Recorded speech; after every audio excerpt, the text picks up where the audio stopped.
El gobierno de la mañana a la Z101, Rosendo Tavares Villalobos. Gracias, Willy. Antes de entrar en un tema nacional, hay dos informaciones internacionales que es bueno destacar a esta hora. En Londres se ha repetido de nuevo, un coche arrolla a una multitud en una céntrica calle de Londres, hiriendo gravemente a varias personas. La información dice que los servicios de emergencia se han desplazado hasta el lugar de los hechos y han establecido un cordón de seguridad para atender a las víctimas.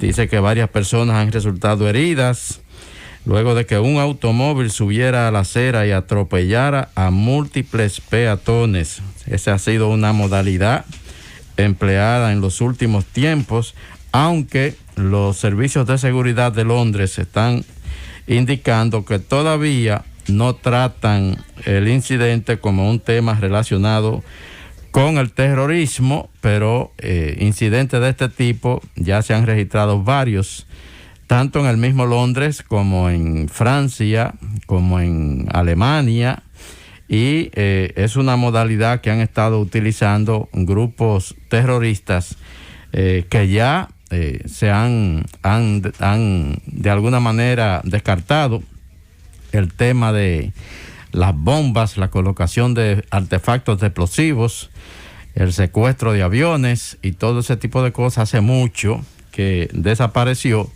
y la modalidad de acuchillar a personas, un elemento con un cuchillo llega a un lugar donde hay muchas personas y comienza a acuchillar a gentes, y la modalidad también de utilizar vehículos a alta velocidad y desplazarlos sobre multitudes de gente es algo que se ha puesto en práctica desde hace algún tiempo. Por otro lado, siguiendo en el plano internacional, en Argentina se ha aprobado hoy, por una votación bastante dividida y tras una maratónica sesión de la Cámara de Diputados de más de 20 horas, se ha aprobado la legalización del aborto, que ha estado en discusión en ese país desde hace muchas semanas. Dice que se aprobó con el concurso, el impulso del presidente de ese país, Alberto Fernández, pero una votación muy cerrada, 131 votos a favor, 117 votos en contra y 6 abstenciones. Dice la información que la ley, para aprobación de la ley, los diputados y las diputadas que aprobaron el proyecto insistieron en que se trata de un problema de salud pública y no de un problema de los principales motivos de la muerte materna, que no se trata de estar a favor del aborto, sino en contra de la clandestinidad, que afecta en su mayoría a las mujeres pobres que no pueden pagar abortos seguros y que son criminalizadas, que es una deuda de la democracia que el país recuperó en 1983, que representa una ampliación de derechos para las mujeres y las personas gestantes, que la discusión no es sobre la vida, porque nadie está a favor de la muerte, y que las convicciones religiosas pertenecen a la esfera privada y, por lo tanto, no deben influir en políticas públicas. Ese fue el argumento principal para la aprobación de esta importantísima medida que, repito, se hizo con una diferencia muy cerrada. Eso pasa ahora al Senado. En el 2018 en Argentina la Cámara de Diputados también aprobó la legalización del aborto, pero fue rechazada por el Senado luego y no se pudo implementar. Habrá que ver qué pasa ahora, porque parece ser que en el Senado hay también un ambiente bastante cerrado con respecto a este tema. Aquí en el país, el presidente de la República, Luis Abinader, que en las últimas horas ha participado en diferentes escenarios donde ha promocionado su decisión definitiva de reencauzar la República Dominicana en términos de una mejoría de la institucionalidad del país. Lo hizo durante la presentación última en el Palacio Nacional de una serie de medidas especiales en ese sentido. Y ayer estuvo también ante la Cámara Americana de Comercio, donde volvió a repetir que ese es un propósito de su gobierno con el cual él no piensa flaquear, que va definitivamente en aras de cambiar la naturaleza institucional de la República Dominicana que tanto ha estado reclamando la sociedad durante muchísimo tiempo.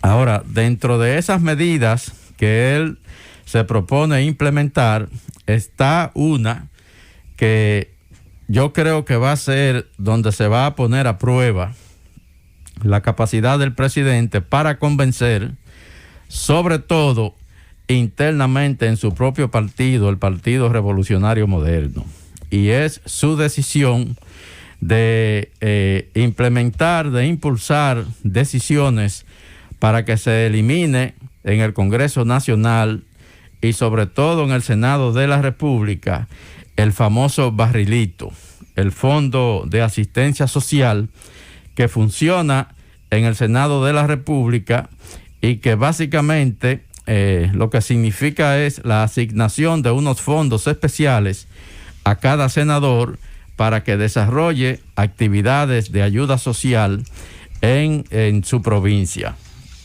Esto ha estado funcionando ya durante varios años y parece ser que la resistencia ante este anuncio del presidente de la República comienza a aflorar otra vez con mucha fuerza.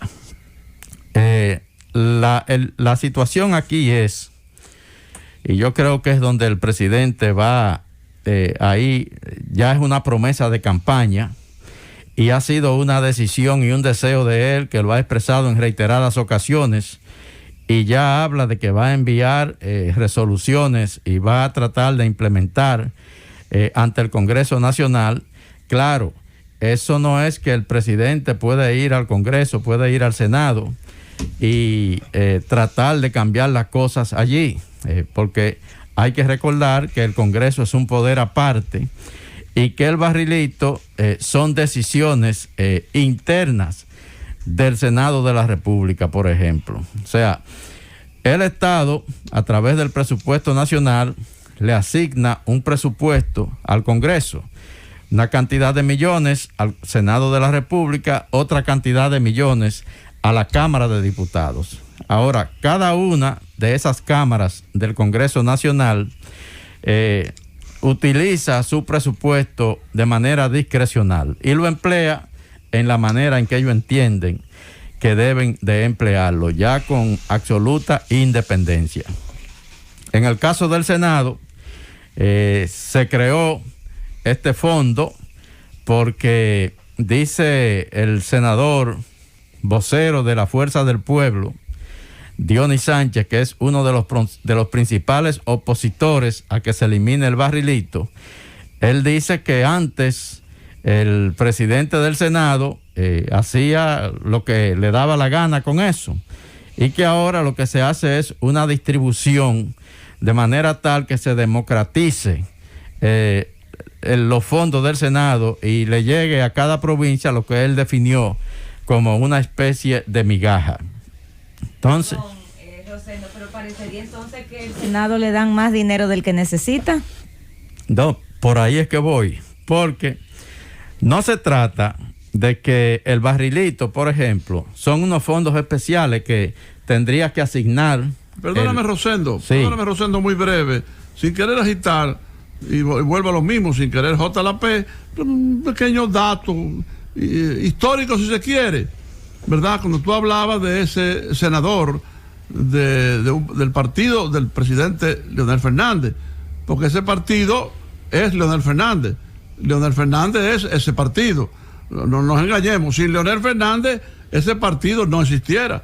Es ahí la categoría, la calidad, la inmensidad de este líder popular, de este hombre de Estado, con proyección inclusive internacional, porque siendo presidente intervino en gravísimas crisis internacionales, solucionando algunas de ellas, como esa que pareció una guerra inevitable entre Colombia y Venezuela, con Álvaro Uribe, ese delincuente, ¿verdad? Presidiendo Colombia, un gángster en la presidencia de Colombia, y en el otro lado, ¿verdad? El coronel, ¿verdad? Un héroe venezolano, un verdadero discípulo de Bolívar, Hugo Chávez. Lo evitó Leonel Antonio Fernández Reina. Pero me entendí. Lo que yo te quiero decir es que ese senador que tú mencionas como electo en lo que se llama Fuerza del Pueblo, que debe llamarse Fuerza de Leonel, ese senador fue electo, fue electo como candidato en la boleta del Partido de la Liberación Dominicana. Así es, don Álvaro, y en la Junta Central Electoral, cuando se establecen los resultados de las pasadas elecciones, ese senador aparece como que fue electo, aparece asentado entre los legisladores que ganó el Partido de la Liberación Dominicana en las pasadas elecciones. Lo otro ya, lo del paso a un nuevo partido y de si allí o aquí ahora somos una mayoría, ya eso son decisiones políticas en función sobre todo de intereses políticos coyunturales. La realidad... De un acuerdo, del pacto que yo he hablado, de un acuerdo, pero esa persona le dijo a los votantes que él era el candidato del PLD y les pidió que votaran por él, que era votar por el PLD, y les vendió esa figura, esa imagen, y con los votos de los PLDistas, ¿verdad? Él como candidato salió electo senador y de inmediato dio el salto, dio el brinco. Naturalmente, yo he hablado mucho del pacto político, del acuerdo político, y simplemente estoy dando el dato de que esa persona que se identifique como senador de un partido, ¿verdad? En realidad fue electo en la boleta de otro partido, incluso que es algo que contemplan las leyes dominicanas. Así mismo es, don Álvaro. Entonces, ese es un senador, pero hay por ejemplo, yo puedo mencionar dentro ya del ámbito de lo que es el Partido Revolucionario Moderno, y aunque en las últimas horas, después de los pronunciamientos del presidente, no le he escuchado emitir su opinión, pero el senador de María Trinidad Sánchez, el señor Alexis Victoria Yep, ha sido uno de los que con mayor énfasis se ha expresado públicamente en el sentido de que se opone a la eliminación del barrilito.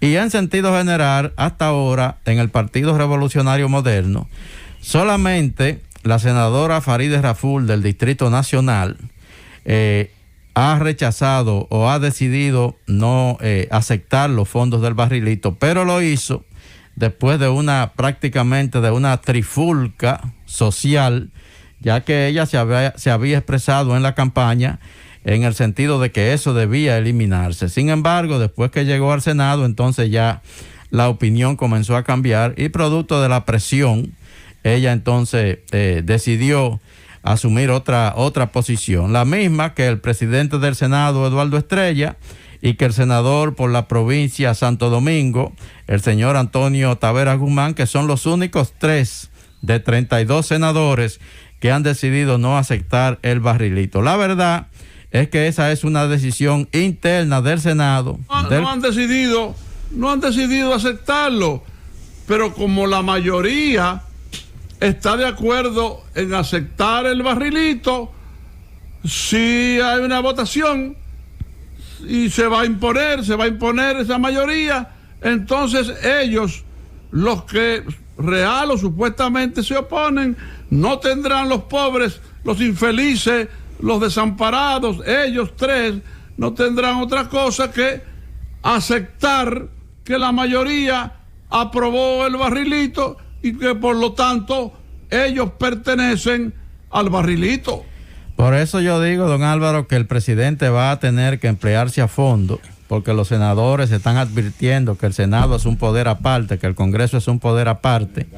Yo escucho al senador José del Castillo Sabiñón Él dice que el presidente como tal puede expresar su opinión en ese sentido, pero recuerda que el Congreso es un poder aparte y que si a eso se llegara a eliminar... Sí, pero hay algo más, sí. Rosendo, quizás me estoy yendo demasiado, quizás estoy interrumpiéndote demasiado, pero también quizás me esté yendo un poquito más allá. Luis Abinader es un hombre muy inteligente. Luis Abinader es un hombre de cálculos. Por eso está donde está y por eso tiene la aceptación que tiene, independientemente de que se haya equivocado en esto, aquello y lo otro. Ese no es asunto mío, ni este es el momento para analizar esas cosas.